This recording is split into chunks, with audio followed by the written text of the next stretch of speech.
Hi, my name is Todd Leonard. And my name is Herb Montgomery, and we're just talking. Thank you for taking a moment to click the like icon, to subscribe to our telecast. The telecast really doesn't work anymore. Broadcast doesn't work anymore. Video doesn't work anymore. Thanks for subscribing to our YouTube show. It's the closest thing I have. And if you would like to get a reminder of an upcoming episode, please click the bell icon. So, if you're new to this channel, each week Todd and I take a moment to talk about the upcoming weekend's lectionary reading from the Gospels. And our goal is always to talk about those passages in the context of love and inclusion and social justice. And our hope is that our talking will be just talking, as in justice, but that also something we might say during this time would inspire you along with us to do more than just talking. So, Todd, what are we looking at this week? We are in Mark chapter 7, verses 24 through 37, two stories on healings by Jesus. Yeah, these are like two. Well, one of these, I should say this. One of these is a great story. Yes. The other ones, we'll talk about it. But one of them, there's just so much richness to mine out of. Yes. But anyway, we'll get to both of them. So I think you told me before we logged on tonight this was one of your favorite stories, Todd. Why is this one of your favorite stories? Because it was one of those, it was one of the earlier gospel stories in my journey towards reading the scriptures differently. Okay. And hearing somebody preach this passage and presenting it to me in a whole other way, but doing it so effectively that rather than my sitting back and judging it and saying, well, this just doesn't fit with my theology, she just took me to a new beautiful appreciation of the story of Jesus, despite having to ask some really hard questions about my understanding of Jesus. Yeah. And Yeah.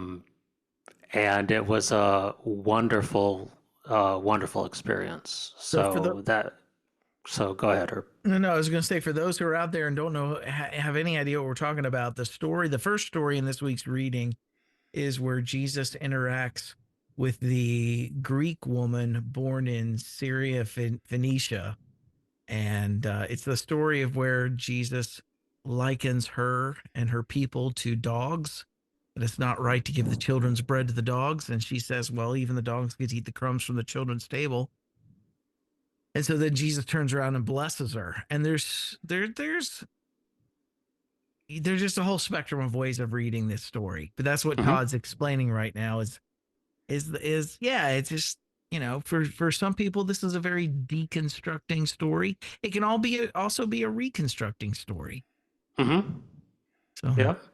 And then of course it can be a very you can suck the life out of the story by twisting and turning it to fit a very traditional yes. understanding Yes. of Jesus, and saying that Jesus said these things not because he believed these things, not that these reflected any racism or cultural prejudice in him, but rather that he was doing it as a sort of spiritual faith test for the woman to see if she would persevere in her faith in light of his put upon meanness. Not his real meanness, because Jesus could never be mean, Jesus could never be cruel, but in this faith test, would she persevere in triumph so that her daughter would be healed?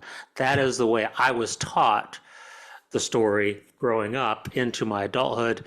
Most likely, I presented that story somewhere in my early pastoral ministry that way. Sure. Um, and so to then come to it a different way, and I'll let Herb kind of start unpacking it for us, was a profound thing. Yeah, where you've heard it as a test for her faith, I've also heard it as, Jesus is kind of pretending to test the Hmm. disciples even. I've heard that Yes. too. It's a Yes, it test really either was way. for the disciples. It wasn't for her. It was to, yes, call the disciples out on their prejudice. Right, right, right, right. To show them how, by modeling how ugly this really was, hoping to, Hmm. whatever, whatever. I mean, that's one way of understanding it. One of my favorite ways of trying to understand this story in a holistic way that honors both the truth of the story, but also is extremely relevant to us today, that I think saves the story from being made impotent, is the concept of intersectionality. And the most famous way of explaining intersectionality is if you're standing at the crossroads of two streets, if you're standing at the intersection of Hmm. those two streets, dead in the center, you're simultaneously standing on two different streets at the same time. Right. You're right there in that intersection. And many of us experience intersectionality because we live based on whatever our personal identity aspect of our personal identity we're focusing on at the moment. We live in different social locations because of the way those social identities are treated in our society. Um, you can be well, let me just give a historical example, right? So you can be a straight cisgender woman in a patriarchal world and experience the privilege of being straight and cisgender, right? Hmm.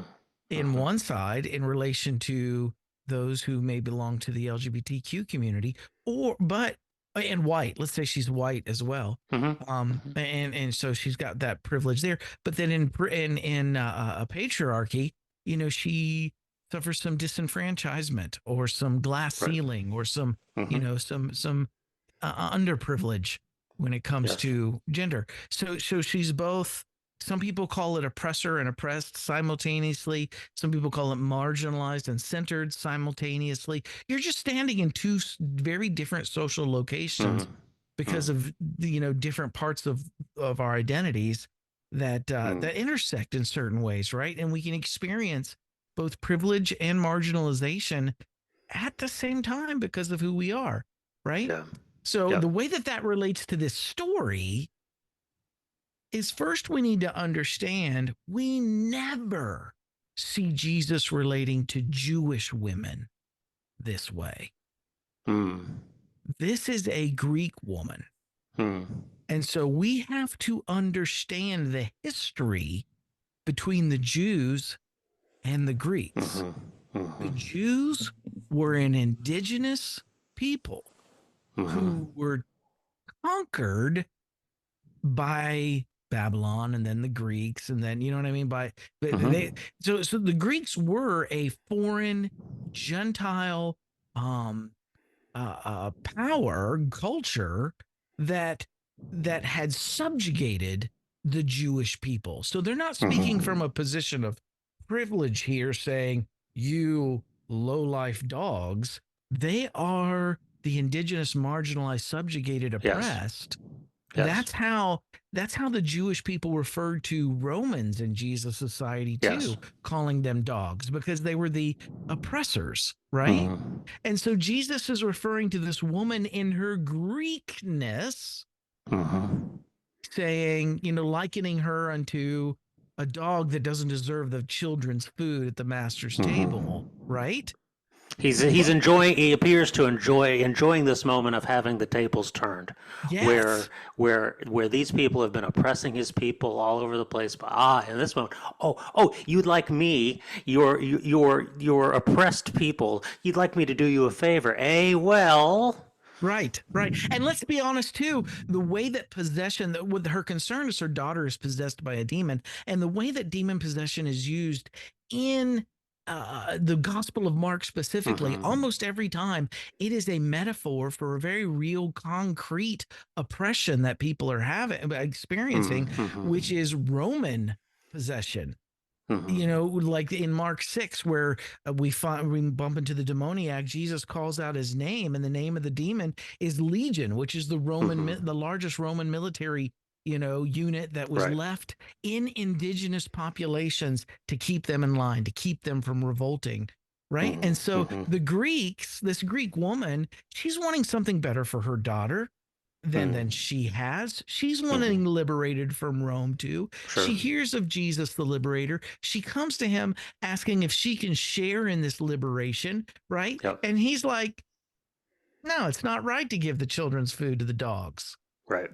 And so we get that there, the where it becomes incredibly problematic. I don't want to judge indigenous populations and how they respond to colonizers, Mm-hmm, because of the social location I live in, right? mm-hmm, But it's problematic because Jesus is not just a Jew relating to a Greek, as the subjugated to in the past, a mm-hmm, historic mm-hmm, oppressor. There's an mm-hmm. intersection that he's also standing in. There's another social location dynamic that he is simultaneously standing in. That's what's causing the problem for us in reading this story. Correct.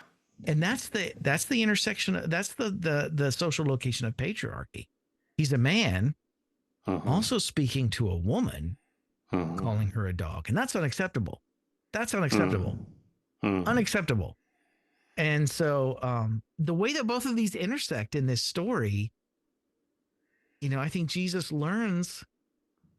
Yeah. He learns much in this story. His understanding and experience broadens from this story. Yes. Yes. And that's a problem for Oh yeah, a for the traditional traditional view Christian understanding, which says that that Jesus knew it all.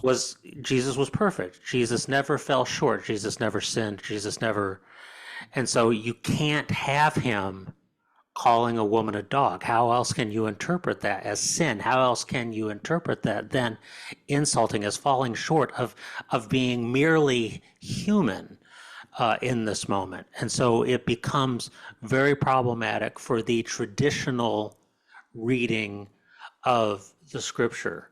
Um, but Yeah. what Yeah. it does, but what No, it no. does do you, are you, I mean, I'm going to start jumping, but do Go, you go, want go, to? go, go for No, it. no, Go no. for it. You can. Okay. I was Uh, agreeing with you. okay. So then, the beautiful thing is then for me, and this is, and let me say, I think this is the right time for me to say this. I wanted to bury the headline for a moment, and I think this is the time to raise it up. Is the person who preached this sermon for me, where I heard it, was a black lesbian woman who was a hospital chaplain. And so it was somebody who was standing at multiple intersections of oppression, singing this woman's praises.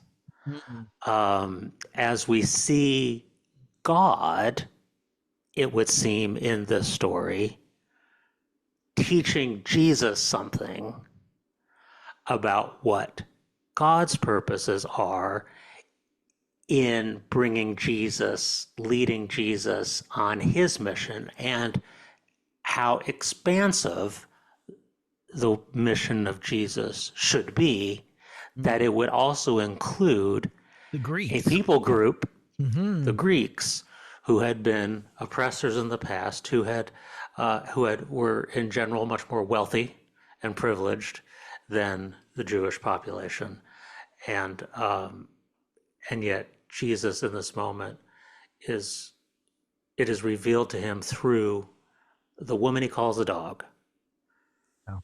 that she too may be part of the mission, the kingdom or dream mission of God.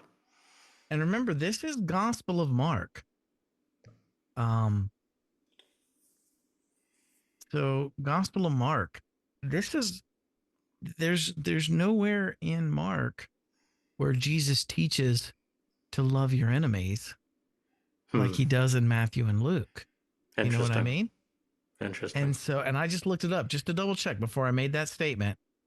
This, and I'm not saying, but at some point Jesus had to evolve past the way Hmm. his culture looked at its oppressors. Hmm. You know Hmm. what I mean? And Yeah. so what we're getting in Mark's gospel is maybe how he got there. Hmm. Here's this woman who taught him that his historic enemies are people too.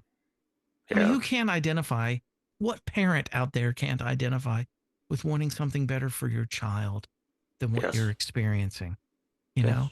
And the Greeks, yes, they may have once subjugated us, but now we're both subjugated under the same Roman Empire. Hmm. You know, and Jesus is learning that the kingdom Hmm. is big enough for us all. Hmm. That liberation is big enough for us all. So, and yeah, I love it. I love it. And I love So, it that it was a person standing in those intersecting social locations who could, from their own experience, could mhm. read in this story and say, wow, I'm thankful for this woman who checked Jesus here and helped Hmm. his own understanding of love to become even Hmm. more inclusive, to become Mhm. even bigger. And I would raise at this point, I would say that certainly for those who might be watching this and who who in your perception of understanding who Jesus is, that you've accepted him to be a very inspirational human figure, a human leader, a human prophet, and not so much embracing a divine side of him. This text won't be a problem for you. This is not a challenge for you. It's a beautiful story for you of a prophet learning on his journey. I would imagine that if this is the first time you've heard this interpretation brought to you as someone who does accept a divine, accept that part of who Jesus is divine, that this could be challenging for you. And I would just simply suggest to you, as someone who has historically valued and believed in the divinity of Jesus, um, can can you can you allow Jesus to grow and honor that growth as evidence of of his of him living out his divine calling, that he is responsive to the voice of God? Maybe it wasn't, he wasn't hearing it in his own culturally biased head, but when he was confronted with it in the voice and the face of a woman, that he saw it, he heard Yeah. it, he understood it, and he understood that as the voice of his father, that he said, now I understand. Yes, of course. Yes, Father, I will obey this and I will heal this woman. Can we honor that as Jesus being responsive to his Father? And that, in fact, this is not Jesus failing, but where, in He's fact, actually growing. where so many other human beings would stay stuck in the bigotry, stay stuck in the racism, Yes. stay stuck in the cultural bias. Jesus elevates out of it and rises to a new place. Um, I, He it, it, models it, it, for us. He models for us how to make that step. yes. I think Martin Luther King talks about, speaks to something similar about being able to rise up to this, to rising above man, I really hate not knowing quotes as well as I do, but there's something in the lexicon of King, of being able to we didn't stay where we are, but we were or the hope of humanity is that we don't get stuck where we are, but we're able to rise to a new place. And then Jesus shows that he becomes again the model of what humanity can become. He shows what paying attention to what the Father is showing him, how he can respond, and how we can respond as God leads people in our lives to teach us. We can grow too. Yeah, I want to do so much kind of egg crate kind of cradling those for whom this interpretation is a challenge for. And let me just also throw out a couple more things. And I love what you've shared there, Todd. That helps me so much tremendously. But you know, in Luke it says that Jesus grew in wisdom and in Yes, stature and in favor with God and man. So he grew in wisdom and he grew in stature. How did he grow in wisdom? You know, did we just start the Jesus story at the point where we already knew it all? You know, or was he still growing in some areas? And do we get to witness that? And do we get to see how someone who is intent on compassion and justice and inclusion and love, when he bumps up against a new area of his life in which to let that inform how he relates to people, he embraces the lesson.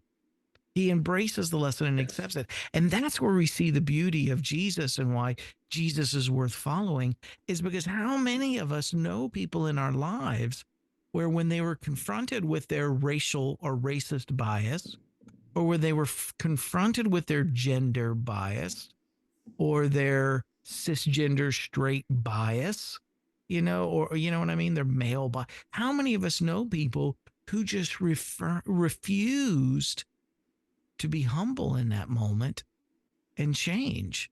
They just dug in their heels. That's where Jesus would fall off the pedestal for me. that's right. It's That's if he right. dug in his heels in that moment. The fact that he had more to learn doesn't disqualify him, nor does it disqualify any of us. It is perfectly okay to say, I did the best I could with the knowledge and understanding I had at that time. And when I knew better, I did better. The problem is when we know better and choose not to do better. And for those who still need a sinless Jesus, I don't want to disparage that for you. Just remember, one of the definitions of sin is to him who knows to do good and does it not.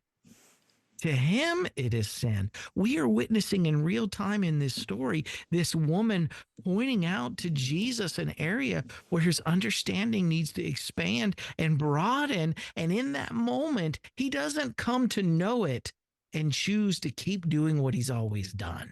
Hmm. He comes to know it and says, yes, yes. And let's remember, as we as people of my race have had at their disposal in recent American history, so did Jesus and his Jewish countrymen have at their disposal at their time. They had scriptures that they could use, that they could interpret in ways to support Racial bias. bigotry and hatred. I And mean, so, think about the Maccabean, the yes, Maccabees.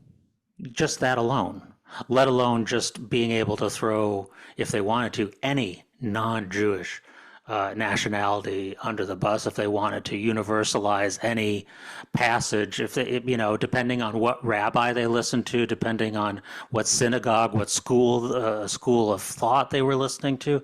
We see traditions in Christianity, we see traditions in any world religion, and they can be very severe or very gracious and generous, along a spectrum. They certainly could have had uh, not just uh, not just an ignorant racism, but they may have had a very well informed religious racism Yeah. that they felt very I mean, righteously indignant and justified in holding.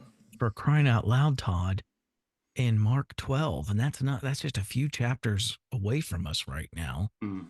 In Mark 12:36, Jesus quotes David himself speaking by the Holy Spirit, Jesus says, declaring, "The Lord said to my Lord, sit at my right hand until I make your enemies your footstool."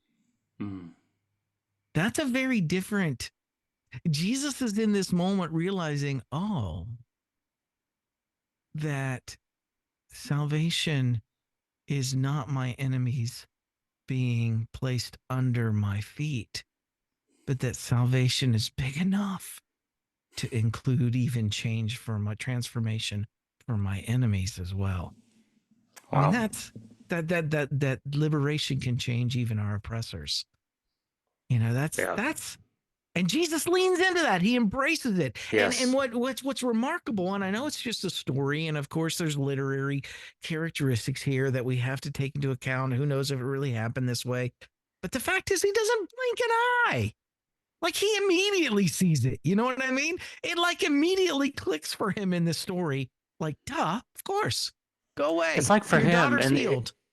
in a number of these healing stories that we see in the synoptics, it seems like if Jesus is blind to certain things, he's not blind to people's uh, people's expression of their spirituality. When he sees genuine spirituality erupt, or what he calls faith, it seems like he's sensitive to seeing that in other people for whatever reason. It seems like that thing he can't deny when somebody else gets real, genuine, and authentic with him. He says, "Oh, well, doggone it! Yeah. Well, I, Yeah. I, I haven't seen this in my own people. Let alone We might so." have just lost Todd there. We'll see what Can you hear me happens. now? Can you hear me? Are you Am still I with us, frozen? Todd? Lord have mercy. Am Are I you still frozen? with us, Todd? Hello, hello, hello. Yeah, check one, check two. Check, check, check, check. Can you hear me? Hello? I can. Are you still there? Yeah, can you hear me? Yes. When you got excited, you froze. Well, that's see this that would be Satan. You We got understand that. no. You got so excited your bandwidth couldn't contain it. Oh, okay, that's what it was. Anyway, just saying that it was when it is Jesus could not deny other people's authentic spirituality coming through. If he could turn away from them for other reasons, their genuine, heartfelt spirituality always got them. And he Yeah. couldn't deny that. And no Yeah. matter where they came from, who they were, what gender, what race, what religion, what culture, he had to respond to that. Yeah. I love that. I love that.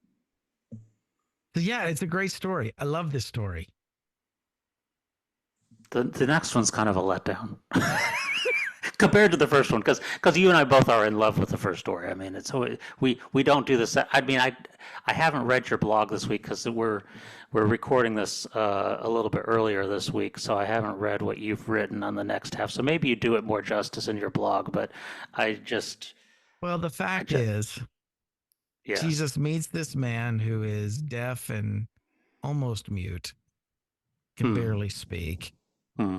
And he kind of does the shave and haircut kind of stuff to get him healed. Do you know what I mean? Nice. He's like, sticks his fingers in his ears, spits.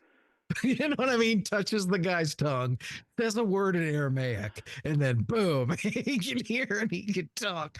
And it only shows up here in Mark. Matthew and Luke both looked at this story and thought, I'm Eh. going to leave it out.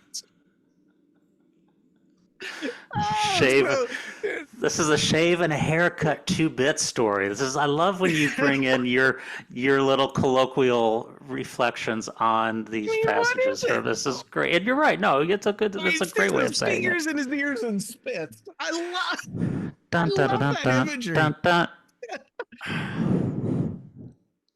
You know, that's what he's doing.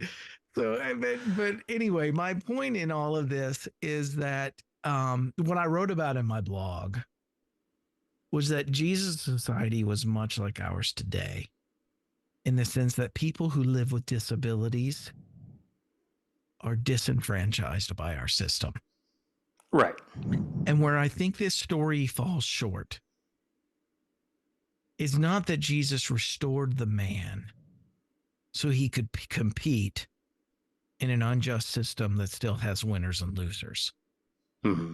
I think the story falls short because what we need is a story that challenges the system Yes. to where we all thrive together, we all win together, and there is no more winners and losers. It's very different to be placed in a position um, where you can now have the potential to succeed like everyone else, or you Mm-hmm. belong to a system that's concerned to make sure that everybody's taken care of.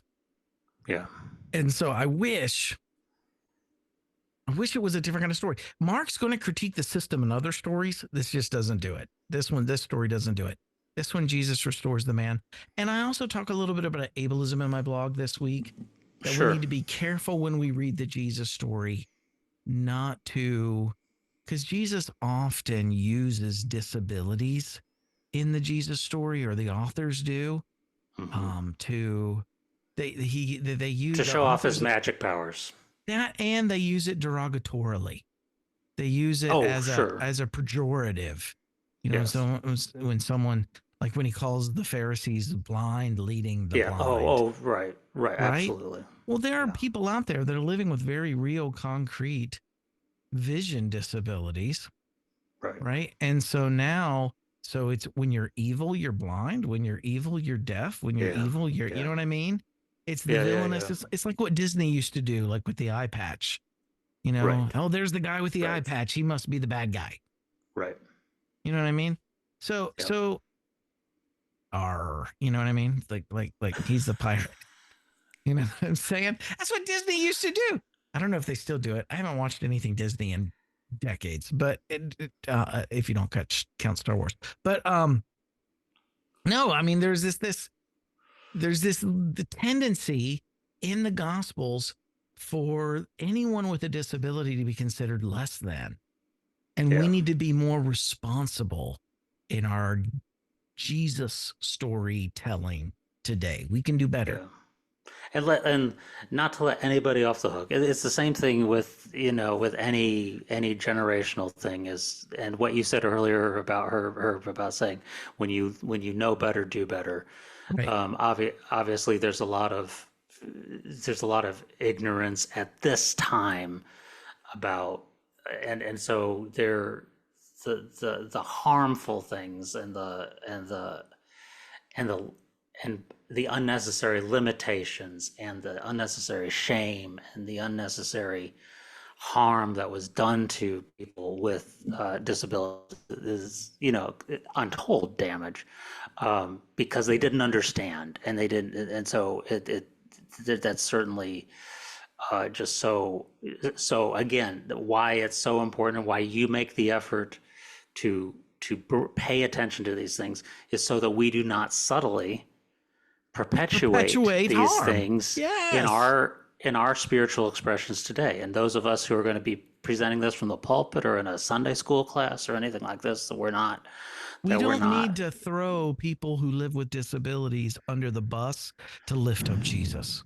and so yeah, and so to really, I mean, to think about that now, some of us know hearing impaired people, some of us know people who have a speech impediment or who Or can't are speak at blind. all, Mm-hmm. and who are blind, who are incredibly intelligent, who can provide for themselves, who are independent, who I know a pastor who leads the only deaf congregation in his denomination. He's completely capable of helping people understand who Jesus is. This is we are our society has moved a long way, still has a long way to go, but let us, as we would all hope that all of us would, we could continue to help each other move to a more just, equitable place, and everyone is becoming more and more the best that we can be. Let's make sure that we're all serving one another full of dignity, full of respect, full That's right. or empty of insults, empty of derogatory imagery that comes to us from our past. And it's just amazing how we get this in almost any other literature. We're uncomfortable when we watch old cartoons or old movies and see things about how the things used to be 30, 40, 50 years ago. And yet when it's in the Bible, we just carry it on and perpetuate it Yeah, like it's the gospel truth. And we've got to be just as careful. And it doesn't undermine the core principles and lessons we're wanting to learn from Scripture. It's just recognizing that God is still wanting to reveal and speak to us and lead us forward today, and we can do things better. That's right. That's right.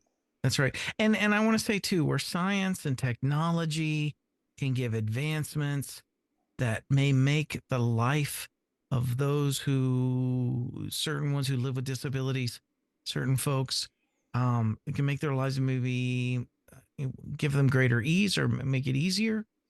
Um, you know, I'm all for that. You know, if it's chosen by the self determination, if it's Mm-hmm. chosen by the person with a disability, they want that too. But we need but we need to be shaping our society much Yes. more than trying to change the people.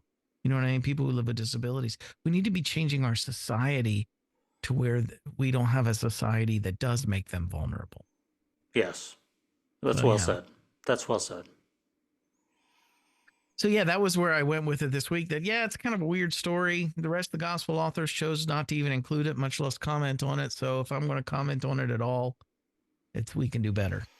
So there's nothing about like Hawk and Loogies, nothing about the Hawk to a girl. Nothing that we can pull into this.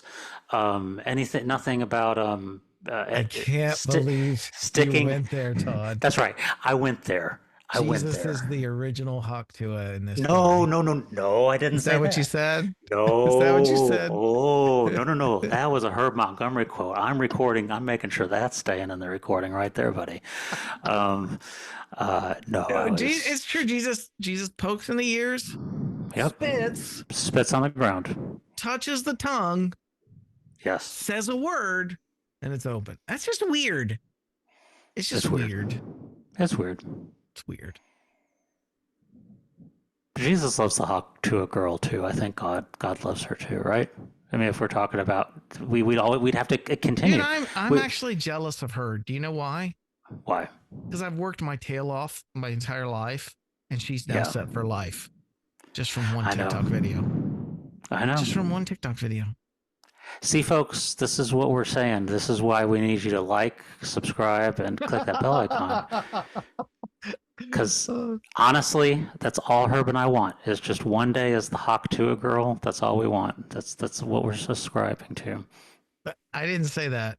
Oh, okay. All right. Well, anyway, this seems like a good segue to Herb giving us an update on Renewed Heart Ministries. Oh, thanks, Todd. You're such a kind, generous soul. Transitions, baby. Oh, well, if you've made it this far, thank you for watching this evening or whenever it is you're watching. We're recording it this evening. Clearly Renewed too Heart late at Ministries. night. Yeah, absolutely. RenewedHeartMinistries.com.